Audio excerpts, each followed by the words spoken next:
If you've been following the series, you know that we've been working with Ricky on a few challenging issues. Well, this week we decided to take her to a garden setting where it was a new opportunity for us to expose her to some of the same issues but in a different environment. One of Ricky's big issues is her dog distraction. She's able to walk by calm dogs, but at the garden, there was a huge agility course set up.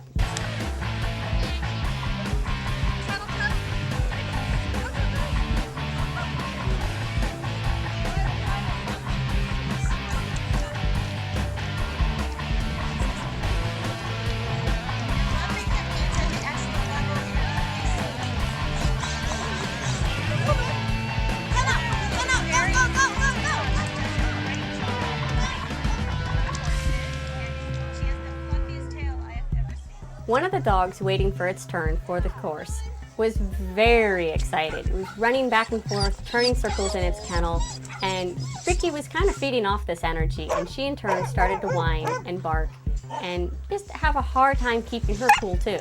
She's almost like a kid, really excited by something, and she's tugging on my shirt going, "Mommy, Mommy, look, that's really cool. I'm so excited about this," and she's practically jumping up and down. She's not lunging at these other dogs and trying to get to them. She's just very animated and very excitable. So I'm hoping she will eventually outgrow this, but we're kind of running out of time.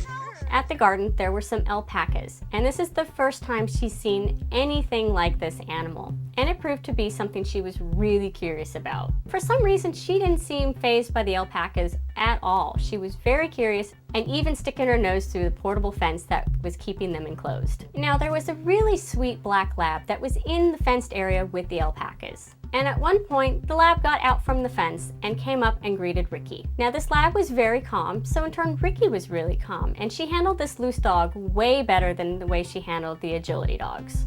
After we checked out the agility dogs and the alpacas, we decided to take Ricky on a walk through the grounds to explore the gardens. I did take Ricky to this event last year, but she was just a little too small to really fully walk the garden grounds. So this year, she was old enough to go with me, and we got to enjoy the beautiful flowers, not only with their beautiful sight, but they smelled wonderful. During our tour of the grounds, we came across a little boy that was infatuated with Ricky. He was really excited by her and was grabbing handfuls of little rocks and actually throwing them at Ricky. This didn't excite her at all, didn't faze her one bit. She just kind of sat there and just dealt with it. He wasn't in danger of injuring her because he was just a small little toddler, and it was actually kind of amusing watching his parents try to control him. But Ricky handled it really well, and I'm really proud of her. While we were walking through the garden, we couldn't help but stop and take some beautiful pictures of Ricky. Now, I did remove her head collar for most of these pictures because, well, she's just a lot cuter without wearing it. And being a crowded event, it gave us a great opportunity to work on her sit and downstays. This was a new challenge for Ricky. I haven't really asked her to sit or downstay and walk away from her with a big crowd around before. She did really well. She did everything I asked and stood still and allowed me to take some pictures of her. So even though she does have a few issues, she's got a lot of positive things going for her. Now, if you've seen previous episodes, you know that Ricky loves to swim. On our tour of the grounds, we did come across a swimming pool and decided to take Ricky up to it. Now, this is the first time she's seen a pool that she has not been allowed to get into. So we took this opportunity to teach Ricky when it's okay to get in a pool, when it's not okay to get in a pool. And it's definitely not okay for her to try to jump in a pool when she's working. She's got her jacket and head collar on, so this indicates to her that she's on the job. She was very eager to go up to the pool, so I didn't let her get all the way to the edge because I couldn't guarantee that she wouldn't try to jump in. The only thing that kind of got to her were the pumps that were pumping water into the pool. She's very attracted to pumps and water fountains and just basically the movement of the water. Now, I did take her back and forth around that area a few times to desensitize her to it, and she did really well. So she's well on her way to understanding when it's okay to play in the water and when it's not.